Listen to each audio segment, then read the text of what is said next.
रेहान एक छोटे से गांव का सादा सा नौजवान था। गांव की कच्ची गलियों में लोग उसे हमेशा मस्जिद की खिदमत करते, बूढ़ों का सामान उठाते या बच्चों के साथ शफकत से पेश आते देखते थे। उसकी जिंदगी में सब कुछ था, 2 वक्त की रोटी, तन पर कपड़ा और छत का साया। लेकिन एक चीज हमेशा उसके दिल को काटती रहती, सुकून। हर रात वो मस्जिद के एक कोने में बैठकर लंबी दुआएं करता, आंखें बंद, हाथ उठे हुए। जबान से मांगने की फहरिस्त कभी खत्म ना होती। कभी वो रिस्क मांगता, कभी इज्जत, कभी लोगों के दिलों में अपनी मोहब्बत डालने की दुआ। लेकिन जब दुआ खत्म होती तो उसका दिल वैसा ही खाली रहता, जैसे कोई खोया हुआ मुसाफिर रास्ता पूछ तो ले मगर जवाब ना पाए। रेहान सोचता, आखिर क्यों मेरी दुआएं कबूल नहीं होती? क्या मेरा रब मुझसे नाराज है? क्या मेरी इबादत में कोई कमी है? ये सवाल इसके दिल को दिन रात कचोके लगाता रहा। एक दिन वो खेतों की तरफ जा रहा था। दूर एक पुराने बरगद के दरख्त के नीचे एक बुजुर्ग बैठे थे। उनके चेहरे पर सुकून ऐसा था जैसे सहरा की तपती धूप में ठंडी हवा का झोंका। उनकी आंखें बंद थीं, लब हिल रहे थे जैसे किसी और जहां से बात कर रहे हो। रेहान करीब गया और अदब से सलाम किया। बुजुर्ग ने आंखें खोलीं और मुस्कुरा दिए। बेटे, तुम्हारे दिल में एक सवाल है ना? रेहान चौंक गया।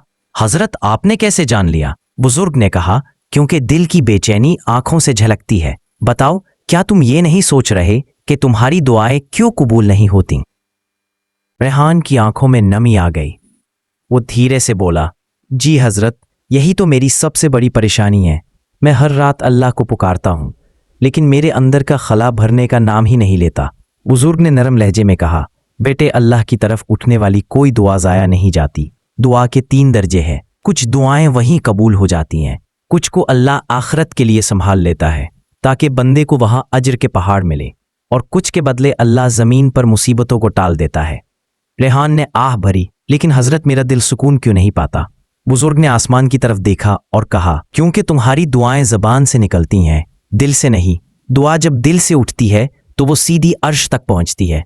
इस रात रेहान मस्जिद गया। उसने वजू किया, 2 रकात नफल अदा किए और फिर मस्जिद के एक कोने में बैठ गया। लेकिन इस बार उसने जुबान हिलाई नहीं, सिर्फ दिल में कहा, या अल्लाह, मैं फकीर हूं, कुछ नहीं रखता, सब कुछ तेरा है, मुझे अपनी मोहब्बत अता कर दे। इसके लब खामोश थे, लेकिन आंखों से आंसू बहने लगे। उसने पहली बार महसूस किया कि दुआ कोई आवाज नहीं बल्कि एक एहसास है। उसी लम्हे उसके अंदर सुकून उतरने लगा, जैसे बरसों की प्यास बुझ गई हो। अगले दिन से रेहान ने अपनी जिंदगी बदल दी।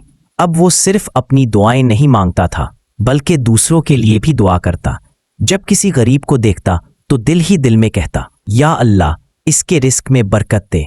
जब किसी बीमार के पास जाता तो दिल से दुआ निकलती, या शाफी, इसे सेहत अता कर। और जब यतीम बच्चे खेलते तो उसके होंठों पर बेसाख्ता दुआ आती, या अल्लाह, उनका सहारा बन जा। वह जितना दूसरों के लिए दुआ करता उतना ही उसका दिल हल्का और सुकून से भर जाता।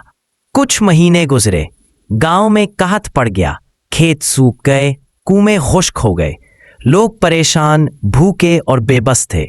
ऐसे वक्त में रेहान ने दूसरों के लिए अपने घर के दरवाजे खोल दिए। जो थोड़ा सा अनाज उसके पास था वो भी तकसीम कर दिया।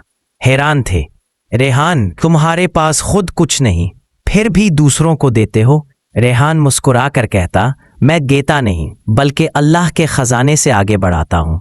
वही है जो 70 गुना वापस करता है। एक दिन वही बुजुर्ग दोबारा गांव आए। उन्होंने रेहान को यतीम बच्चों के दरमियान देखा जो खुशी से खेल रहे थे। बुजुर्ग ने कहा, बेटे, अब तुमने दुआ का राज जान लिया है। दुआ सिर्फ हाथ उठाने और जुबान हिलाने का नाम नहीं। दुआ का असल मतलब है आजिज़ी, आंसू और दूसरों के लिए आसानी। जब तुम किसी के दुख को कम करते हो तो वो लम्हा तुम्हारी सबसे कीमती दुआ बन जाता है। रेहान की आंखों में आंसू आ गए, लेकिन इस बार वो आंसू दुख के नहीं, सुकून के थे। सबक, उस दिन से रेहान की जिंदगी बदल गई।